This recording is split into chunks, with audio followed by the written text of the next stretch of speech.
Hello mga ka-legit Davercads! Another updates kung saan itong si Miss Miles Ocampo ay kinomport nitong si Mr. Jose Manalo and Wally Bayola sa kanyang mabigat na pinagdadaanan ngayon. Ang lahat ng yan. But before that, if you haven't subscribed yet to my YouTube channel, please don't forget to like, share, and subscribe at hit mo na rin ang notification bell for more showbiz updates. Bago tayo magsimula sa ating updates for today's video, of course, nais kong magpasalamat sa lahat po ng mga legit viewers, subscribers, and legit Davercads po natin na lagi pong nag-aabang at umaantabay sa lahat ng ating mga updates. Maraming salamat po sa inyong palagiang panonood at pagsubaybay.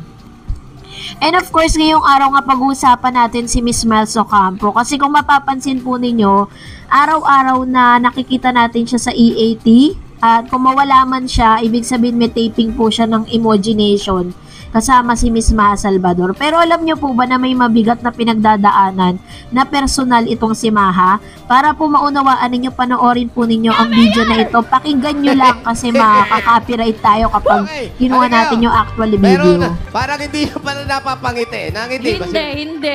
Si Mengay, namangiti ba? Hindi, Mayor. Oo. Mayor, nasa Oo. Facebook din ba Si Mike sila? lang. Yung mga pictures sila, ilalike din ng mga Davercads? Hindi, parang Ay, awa oo. mo na. Parang awa mo na. Huwag naman. Wala na po. Huwag naman. Nandun din sila. Nasa Facebook din sila. Ilalike nila. Pero nakalagay sa umpisa, may dis na nakalagay eh.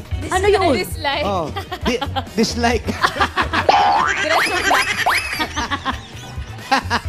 Okay, ready na Okay, kayo? okay. Alam nyo na yung gagawin nyo? Si Miles Ha? kinikilig, ha? Kinikilig ka, ha? Naririnig ko si Ryan, paniwalain ka raw ngayon. Kuya Ryan, secret lang yung mga ganyang bagay, ha? Itong mic na ito, problema. Ikaw marami ka secret talaga, no? Ayan. Yan talaga yung pinaka-secret. Okay, ready tayo? Okay, ready, ha? Ma? Game na! Ano? Game na yan? Game na! Okay. At na siya. Ibang klase to. Saan ka ba nakakabili?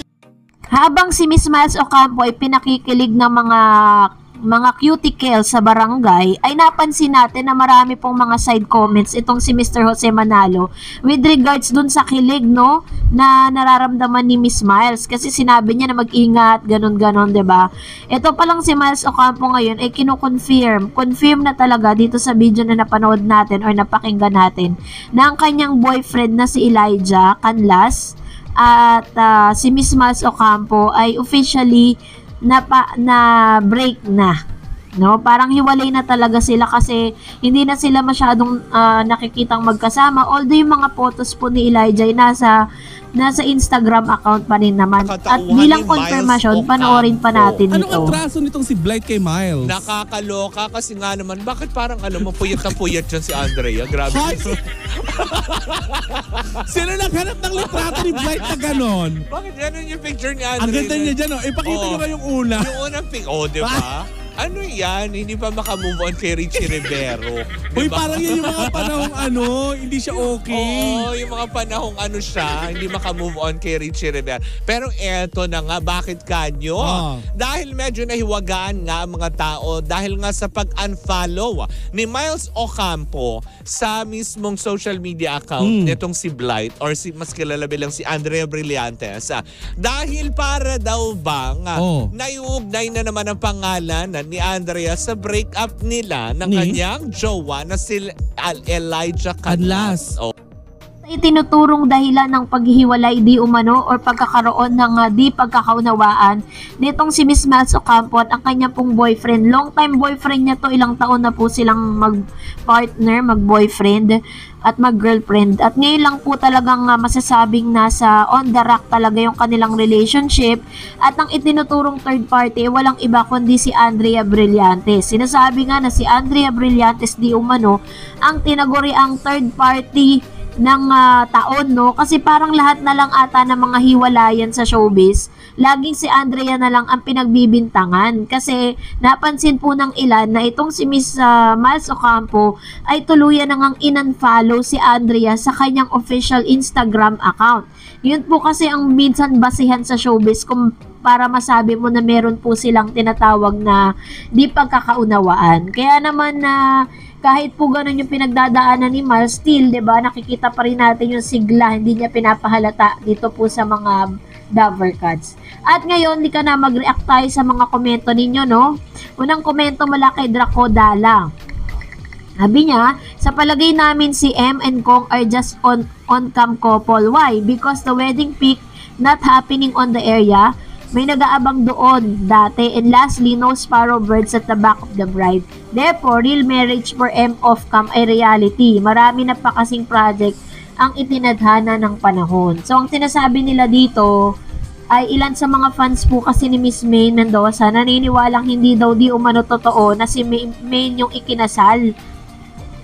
Sinasabi nila na ano lang daw yon, parang kadobol ni Maine. Yan.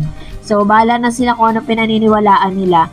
Sabi ni Medardo Leoncio, always watching from East Rembo, Taguig, solid TBJ, legit Dabber Cats ako mula noon hanggang ngayon. Salamat po sa update mo, ma'am, sa TBJ, EAT at mga Dabber Cats. Salamat din po, Medardo Leoncio, ang ating pong legit Dabber Cats from East Rembo, Taguig.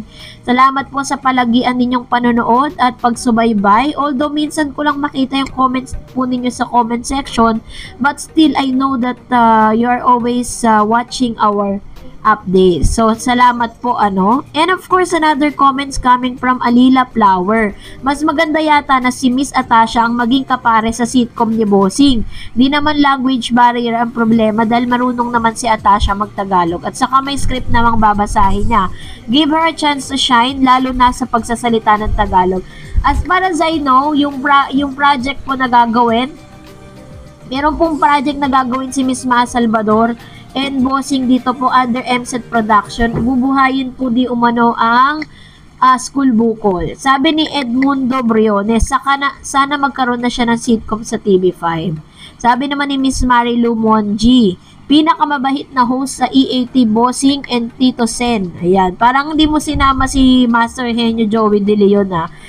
I know na, alam ko naman lahat po sila, may magandang puso dahil hindi naman sila i-bless ng sobrang tagal na show kung hindi po ganun, 'di ba? Kung nagustuhan mo ang video na ito, huwag mo kalimutan mag-like, mag-share, at mag-subscribe at i-follow mo na rin ang aking Facebook page, DarEds TV, and please do follow me on my TikTok account, DarEds TV. God bless everyone. See you on my next vlog.